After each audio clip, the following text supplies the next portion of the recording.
Praise the Lord. प्रभूला धन्यवाद. आज पुन्हा एक वार जयसिंगपूर पलूस चर्च आपल्या सर्वांचं मी प्रभू येशूच्या नावामध्ये मनापासून स्वागत करत आहे. आज परमेश्वराच्या चरणाजवळ बसून आपण त्याच्याविषयी मनन करून त्याच्याकडून आपण आशीर्वादाचा लाभ घेऊ. देवाच्या वचनातून मनन करण्यासाठी आपण सर्वजण आपलं मन त्याच्याकडे केंद्रित करू, कॉन्सन्ट्रेट करू. यावेळेला आज जे काही आजचा विषय मी निवडलेला आहे ते म्हणजे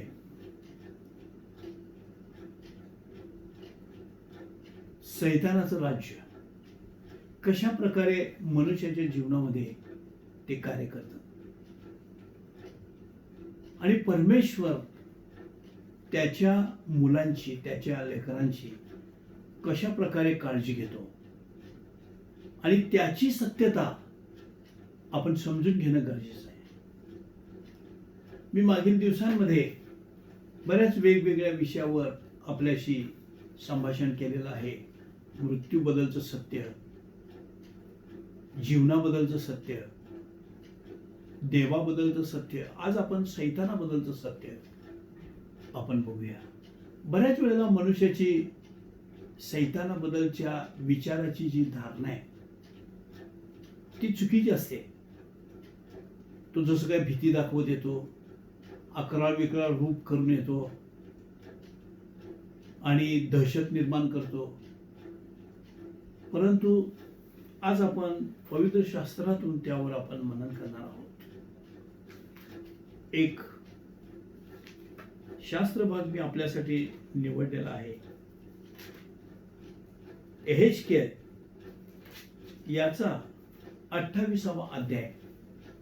आणि मी सगळी काही वचनं वाचणार नाही आहे, परंतु आपण स्वतः मी जेवढी वचनं सांगेन ती तुम्ही लिहून घ्या अर्थ आणि नंतर निवांत वाचा, जेणेकरून मला जे काही सांगायचं आपल्याला ते आपल्या लक्षात येईल. एहेजकेल 28वा अध्याय 11 ते 19 वचन. प्राथमिक सैतानाचं प्रगटीकरण या ठिकाणी आहे. आणि मग बघूया आपण ती काही वचनं. पुन्हा परमेश्वराचे वचन मला प्राप्त झाले की, मानवपुत्रा, सोरेच्या राजाविषयी विलाप करून त्यास सांग. प्रभू परमेश्वर म्हणतो. या ठिकाणी सैतानाचं प्रेझेंटेशन आपल्या समोर देत आहे. कसा आहे सैतान? आज मनुष्याची कल्पना काय आहे, परंतु बायबल अनुसार, पवित्र शास्त्रानुसार सैतानाचं दर्शन आज आपण घेणार आहोत. ते काय आहे? नंबर 1, तू पूर्णतेची मुद्राच आहेस. तू ज्ञानपूर्ण व सर्वांग सुंदर आहेस. देवाचा बाग एदेन यात तू होतास. अलाक, पुष्कराज, हिरा, लसना, गोमेद, यास्पे, नीलमणी, पाचमाणिक व सोने असे अनेक तऱ्हेचे जवाहीर तुझ्या अंगभर होते. खंजिऱ्या व बासऱ्या यांचे कसब तुझ्या येथे चालत असेल. तुला निर्मिले त्या दिवशी त्यांची योजना झाली. तू पाखर घालणारा अभिषिक्त करूब होतास. मी तुझी तशी योजना केली होती. तू देवाच्या पवित्र पर्वतावर होतास. तू अग्निप्रमाणे झगझगणाऱ्या पाषाणातून हिंडत असस. तुला निर्माण केल्या दिवसापासून तुझ्या ठाई अधर्म दिसून येईपर्यंत तुझी चालचलन यथायोग्य होती. प्रार्थना करूया. देव बापा, तुला धन्यवाद देतो, तुझी स्तुती करतो. आज म्हटलेला दिवस तू आम्हा सर्व भाऊ बहिणींना दाखवलास आणि आज तुझी महानता आम्हाला समजण्यासाठी आम्ही सैतानाच्या विषयी या ठिकाणी मनन करत असताना प्रभू तू आम्हाला सहाय्य मदत कर. तुझ्या पवित्र आत्म्याच्या द्वारे आम्हाला मार्गदर्शन कर. आणि यामध्ये तू किती महान आहेस, तुझं चांगुलपण किती महान आहे, तू किती पवित्र आहेस आणि तू किती शुद्ध आहेस. याचं प्रकटीकरण आम्हाला पुन्हा एकदा दे. सर्व गौरव तुला देऊन ही प्रार्थना आमचा तारणारा प्रभू येशू ख्रिस्त त्याच्या पवित्र नावात केले म्हणून ऐक बाबा. आमेन. एफिसकराच्या पत्रामध्ये सांगितले आहे 6वा अध्याय 10 ते 18 वचन तुम्ही नंतर वाचू शकता. त्यामध्ये असं म्हटलेलं आहे 12व्या वचनामध्ये पौल म्हणाला की आपलं युद्ध हे रक्त मांसाबरोबर नव्हे तर या जगाच्या अधिपती बरोबर आहे, अंधारातल्या दुरात्म्या समूहाबरोबर आहे, आकाशातील दुरात्म्या समूहाबरोबर आहे, अधिकार सत्ता याच्या बरोबर आहे. आणि आज आपल्या लक्षात येईल की सैतान कशा प्रकारे या जगावर तो सत्ता चालवण्याचा प्रयत्न करत आहे. तो न दिसणारा सैतान त्याच्याबरोबर आपलं युद्ध आहे आणि त्या युद्धासाठी आपली शस्त्र ही आध्यात्मिकच असणं गरजेचं आहे. आणि म्हणून जे काही घडत आहे आता दैहिक दृष्टिकोनातून किंवा जगिक दृष्टिकोनातून किंवा बाह्य स्वरूप त्याचं रूट कॉज आध्यात्मिक जीवनामध्ये आहे. आणि म्हणून आध्यात्मिक जीवनामध्ये आध्यात्मिक जगामध्ये ज्या काही गोष्टी चाललेल्या आहेत त्याचा परिणाम या भौतिक जगामध्ये सर्व मानवजातीला पाहायला मिळत आहे. या कोरोना व्हायरस आपण रोज आणि रोज आपल्या डोक्यात ते घट्ट बसलेला विषय आहे, जेणेकरून आपण त्याचं जसं काय बोलून बोलून त्याचं गौरव करत आहे, परंतु ते सैतानानं वापरलेलं एक शस्त्र आहे. आणि म्हणून आपल्याला त्याची ताकद, त्याची मर्यादा या गोष्टी समजणं गरजेचं आहे, जेणेकरून आमच्यामध्ये जे भीतीचा आत्मा कार्य करत आहे तो निघून जाईल. देवानं आपल्याला भित्रेपणाचा आत्मा दिलेला नाही, सामर्थ्याचा, प्रीतीचा, संयमनाचा आत्मा दिलेला आहे. आणि या ठिकाणी आपण बघितलं सैतानाचं जे रूप आहे नंबर 1 तो पूर्णतेची मुद्राच आहे असं म्हटलेलं आहे. आणि तो अतिशय श्रीमंत आहे, सगळ्या प्रकारचे दागिन्याचं या ठिकाणी नाव घेतलेलं आहे ते त्याचं आहे.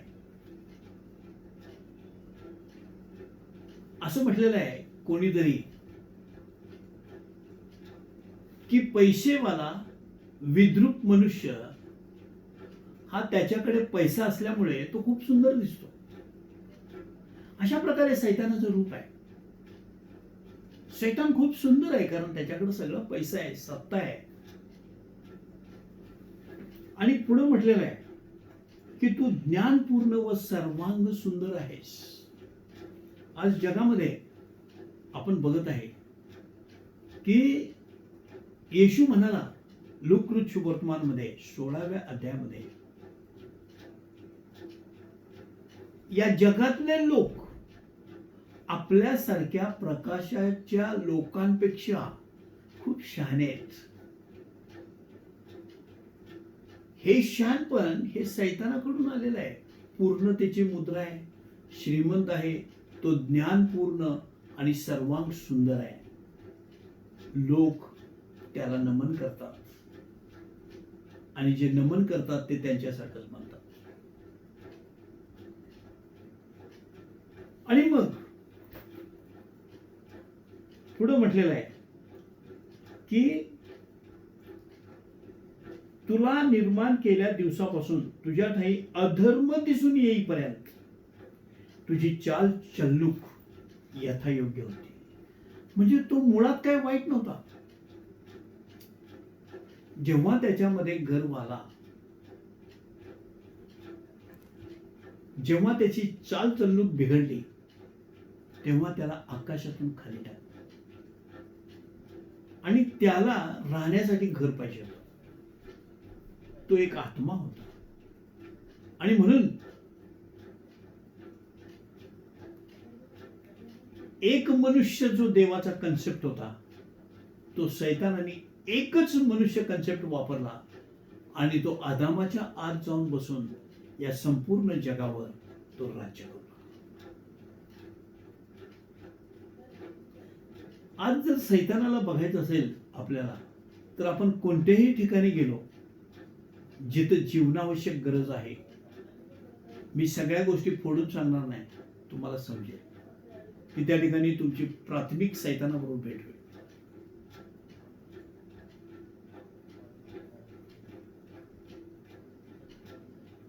मला काय सांगायचं आहे हे मी या ठिकाणी स्पष्टीकरण देत नाही. जेव्हा आपण आपली भेट होईल त्यावेळेला याचं मी स्पष्टीकरण तुम्हाला देईन.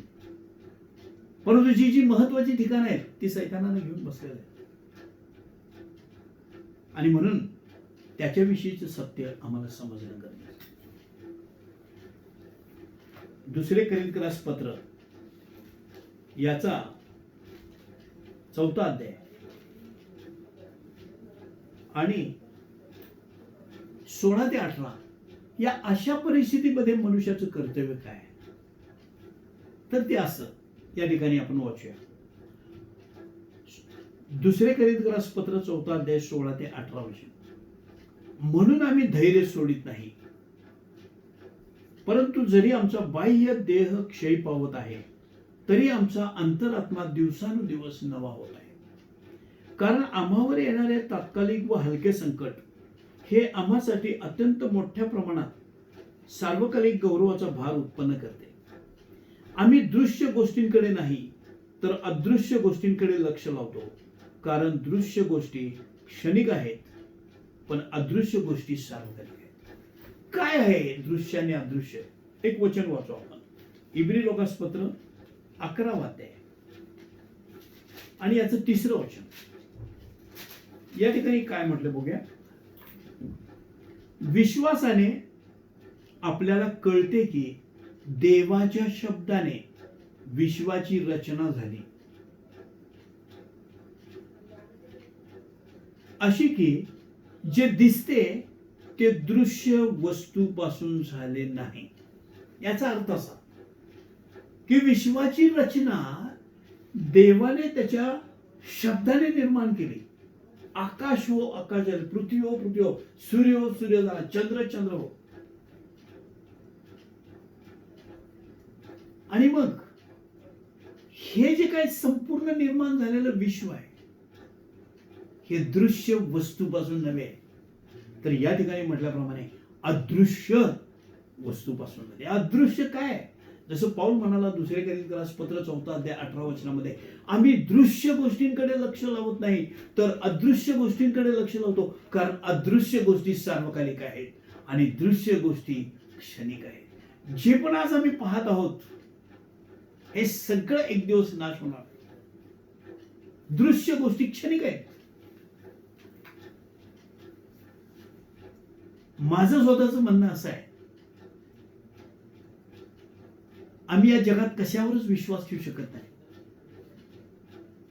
आम्ही आमच्या देशावर नाही, आम्ही आमच्या पैशावर नाही, आम्ही आमच्या शक्तीवर नाही, आम्ही आमच्या सैन्यांवर नाही. हे सगळं एक दिवस नष्ट होणार आहे. मी तर म्हणेन मी स्वतःवर सुद्धा विश्वास ठेवत नाही, कारण मी स्वतःही एक दिवस नष्ट होणार आहे.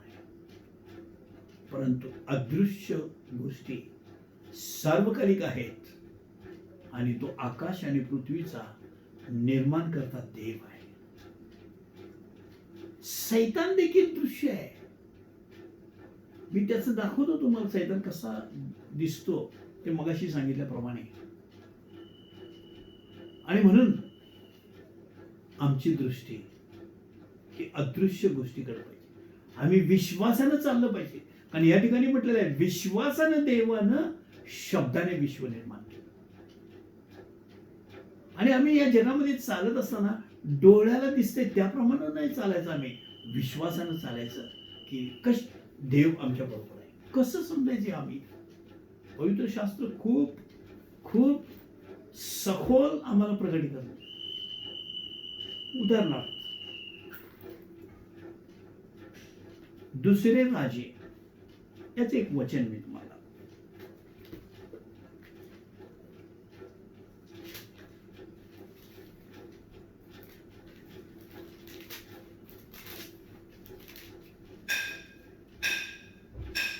दुसरे राजे 6 आणि 17 या ठिकाणी अलिशा एक संदेष्ट आहे आणि त्याच्याबरोबर एक सेवक आहे. आणि त्या सेवकानं आणि अलिशानं बघितलं की खूप सैन्य आहे दुष्टांचं, आणि तो सेवक घाबरलेला आहे. अलिशा हा देवाला ओळखत होता, कारण तो दिसणाऱ्या गोष्टींवर विश्वास ठेवत नव्हता, न दिसणाऱ्या गोष्टींवर विश्वास ठेवत होता. आणि मग या ठिकाणी तो काय म्हणतोय बघूया. अलिशाने प्रार्थना केली की हे परमेश्वरा, याचे डोळे उघड, याला दृष्टी दे. परमेश्वराने त्या तरुणाचे डोळे उघडले. तो पहा, अलिशाच्या सभोवतालच्या डोंगर अग्नीचे घोडे व रथ यांनी व्यापून गेला आहे असे त्यास दिसले. बघा,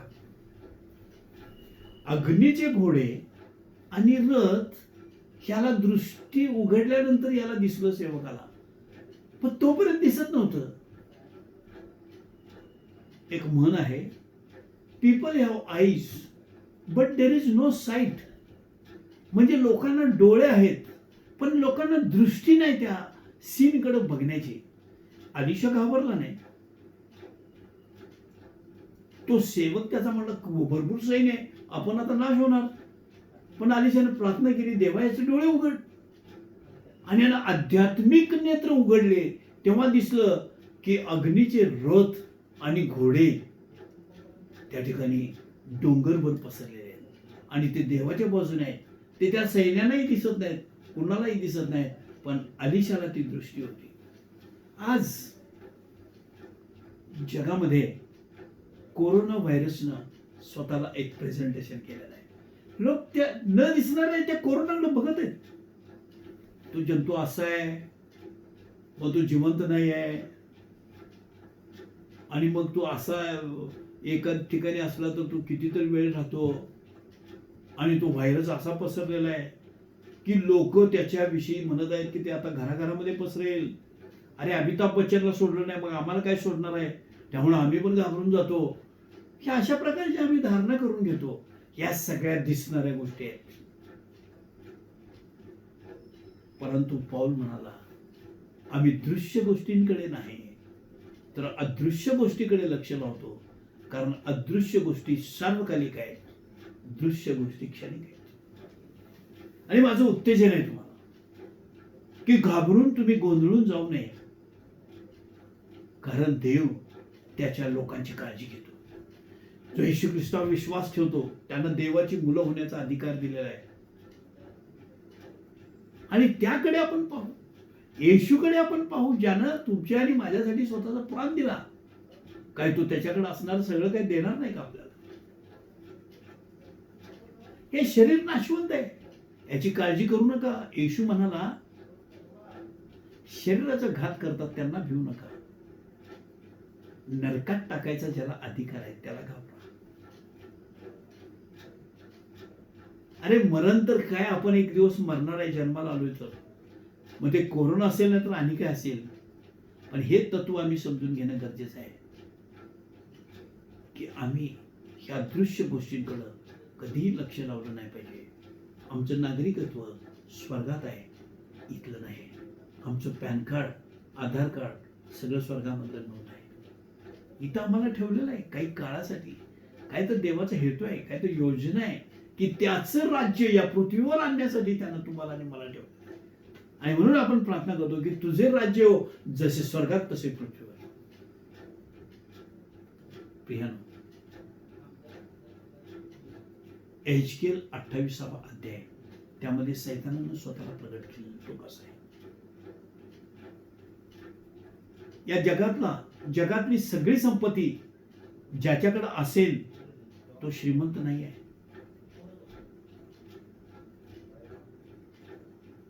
दरिद्र ज्याच्याकडे येशू आहे तो श्रीमंत आहे. आमची रोजची भाकर आज आम्हाला दे का म्हणतो आम्ही. आमची रोजची भाकर, उद्याचं काय देव बघेल.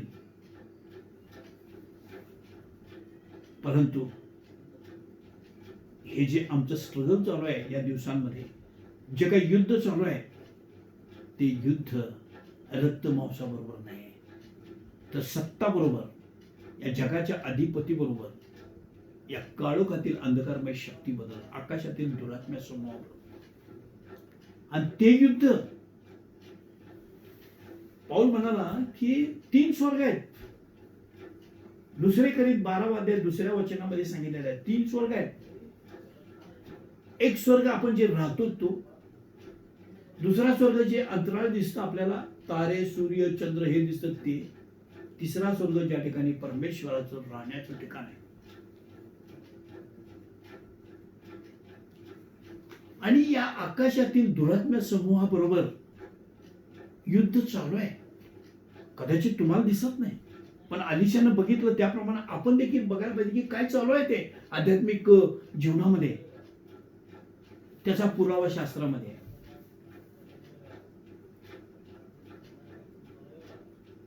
दानिएल याचा 10वा अध्याय तुम्ही संपूर्ण वाचून काढावा अशी माझी विनंती आहे. त्यामध्ये 12 आणि 13 वचनामध्ये दानिएलाची काही मागणी देवाकडे असते, म्हणून तो उपास करून त्या टायग्रीस नदीजवळ बसलेला असताना देवाचा एक दूत, त्याचं नाव आहे गाब्रिएल, तो देवाकडून संदेश, त्याचं उत्तर घेऊन येत असताना दानिएलाकडे, त्याला त्या आकाशातील दुरात्म्य समूहाने अडवलं. युद्ध चालू होतं आणि तो दानिएल उपास करून प्रार्थना करत असताना, ते युद्ध वर चालू असताना त्या ठिकाणी एक घटना घडलेली आहे की त्या देवाचा जो स्वर्ग आहे तो तिसरा स्वर्ग आहे त्यामध्ये, आणि त्या दुसऱ्या स्वर्गामध्ये तिथून या तिसऱ्या स्वर्गापर्यंत येण्यासाठी एक अडखळण झालेलं होतं. आणि ते अडखळण या आकाशातील दुरात्म समूह सत्ता, त्या सैतानाबरोबर, दुष्ट आत्म्यांबरोबर तो युद्ध करत होता. आणि मग त्यानं योद्ध्याला बोलवलं, त्याचं नाव आहे मिखाएल. आणि मिखाएल आला त्याच्या मदतीला. हजारो असंख्य सैतानाचे दुष्ट आत्मे होते, सैतान होता, परंतु त्या दोघांनी फक्त असं ताकद लावून बाजूला काढलं आणि गाब्रिएल नावाच्या देवदूताला त्या दानिएला पर्यंत सोडलं. त्या युद्धावर त्यानं विजय मिळवला. पण ते युद्ध तर का चालू होतं? कारण दानिएल हा देवाचा जरी असला मनुष्य, तरी त्याच्यामध्ये एक गोष्ट होती, ती आपल्यामध्ये पण असू शकते. आपण बघूया ते वचन.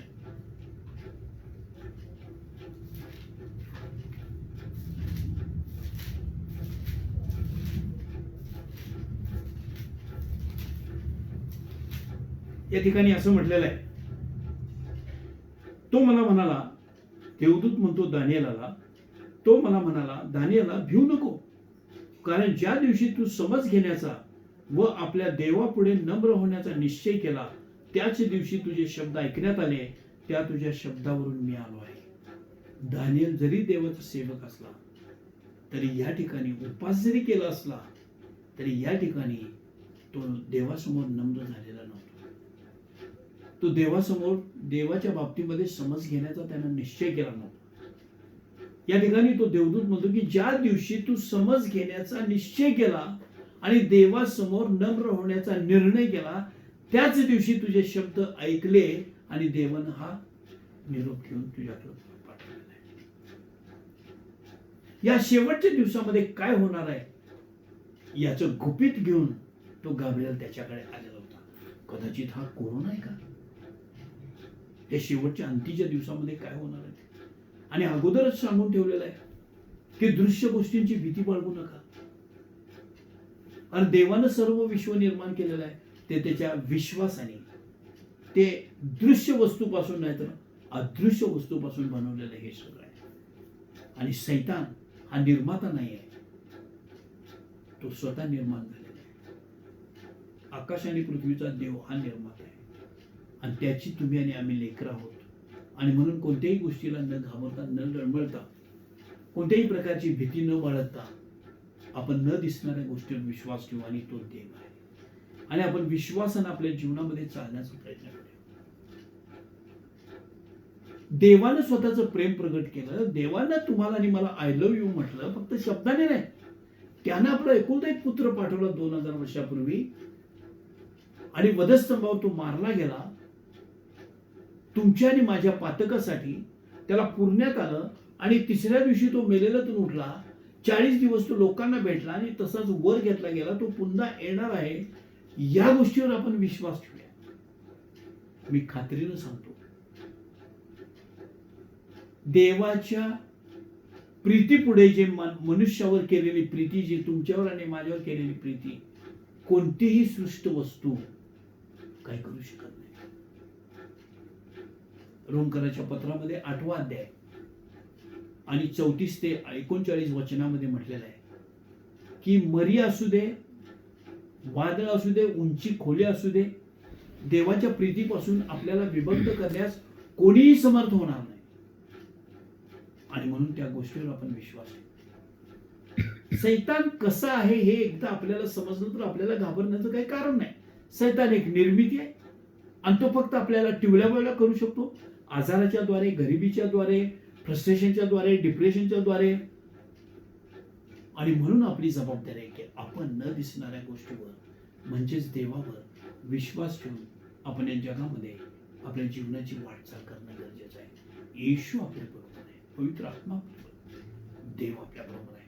आपल्या विरुद्ध कोण असणार. परमेश्वर तुम्हाला आशीर्वादित करू आणि आपण ठरवू की आपण दृश्य गोष्टीकडे नाही तर अदृश्य गोष्टीकडे आपण लक्ष देऊ. परमेश्वर तुम्हाला आशीर्वादित करू.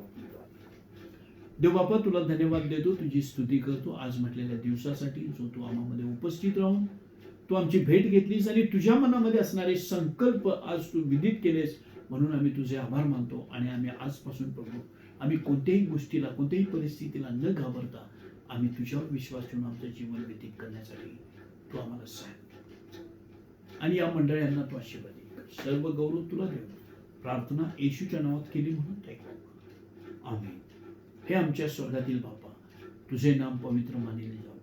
तुझे राज्य जसे स्वर्गात तसे पृथ्वीवरही तुझ्या इच्छेप्रमाणे हो. आमची रोजची भाकर आज आम्हास दे आणि आम्ही जसे आमच्या ऋणासून सोडले आहे तसे तू आमची ऋणे आज आम्हास सोड आणि आम्हास परीक्षेत आणू नकोस तर आम्हास वाईटापासून सोडेल. कारण की राज्य, सामर्थ्य आणि गौरव ही सर्व काळ तुझीच आहे. आमेन. प्रभू येशू ख्रिस्ताची कृपा, देवबापाची प्रीती आणि पवित्र आत्म्याची गोड सहभागिता इथं असणाऱ्या प्रत्येक भाऊ बहिणींवर, जयसिंगपूर पलूस मंडळीवर आणि सर्व तुझ्या प्रियजनांवर आता आणि सदा सर्वदा असो. आमेन. आमेन.